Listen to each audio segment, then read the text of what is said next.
Hello, my name is Jim. Welcome to my booktube channel about books, reading and stuff. This is the 31st of August, so it feels time for an August wrap up. In August I finished 9 books and they were all ebooks. I didn't finish a physical book in August. I've come away with 4 physical books, 3 of which I finished in July. And the 4th, Orhan Pamuk, the Black Book, I'm stuck on page 72. This may be a DNF for me, I don't know yet. First book I finished was The Hanging at the Hollow Tree, and I made a 1-minute review of that. It's historical fiction set in Vancouver, and it's got a twist. The twist is there's 2 timelines, one in 1897 and one in the present day.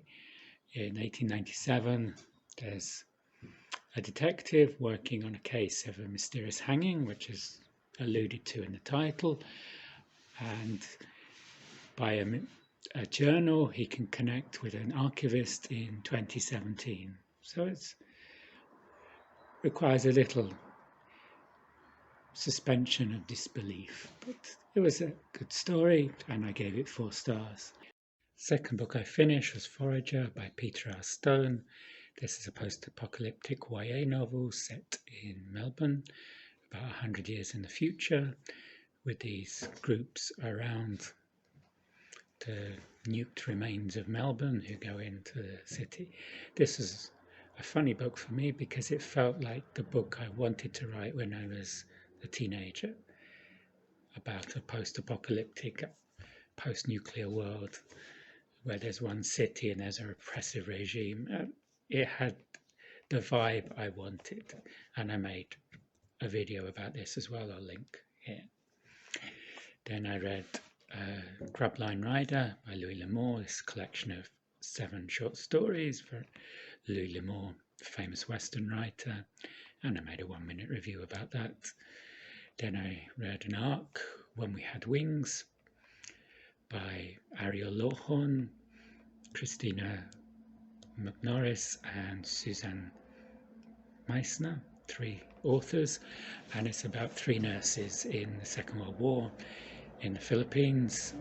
2 are American nurses and the other is mestiza, a mix of Filipino and American, and they're interned by the Japanese. And it's about their struggles for survival and trying to be nurses when they have a diet of around 1,000 calories a day and they have insufficient medical supplies to treat all their patients. It was a very good read. I gave it 5 stars. Then A Sunlit Weapon by Jacqueline Winspear. Margaret Pinard's talked a lot about Jacqueline Winspear, so I thought I'd read one of her books. This is the 17th in the Maisie Dobbs series. I gave it 4 stars. The Sunlit Weapon is the Spitfire. It's set in World War II again, and Maisie Dobbs is an investigator investigating the mysterious death of her aviatrix, who was shot down over Kent, and she's trying to find out why she was shot down.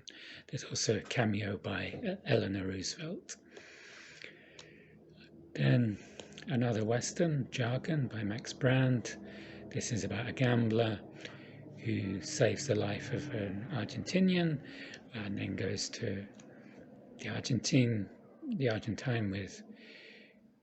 sailing from New Orleans with a hold full of horses that he's supposed to be looking after, but there's some bad guys who want him. It was an interesting Western. Then there was a graphic novel, V E Schwab Extraordinary #0. This is a bit of a cheat for counting as a read because it's very short. It's a teaser for a full series, and here we've got a teenage girl who has an accident, and in the reflections she can see what will happen to people, how they will die, in reflections of glasses and mirrors and things like this. It's It's well drawn. It's Enid Balam is the artist. Then I read Confederates by Thomas Keneally, the Australian writer. I realised from this that I'm very ignorant of the American Civil War.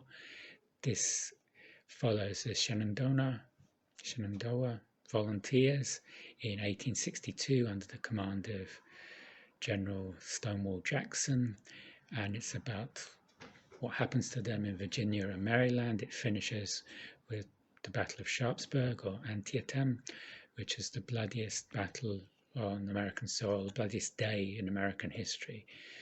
12,000 people were killed. And it tells about all the horrors of war, the dysentery,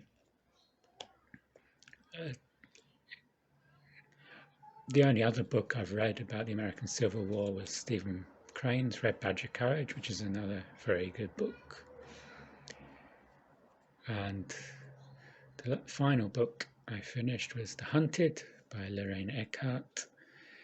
This is about prison escape. 2 prisoners escape, and the sheriff Marcus O'Connell goes to investigate when one of the prisoners is shot, and when he investigates, there's another sheriff on his turf, and everything looks very suspicious.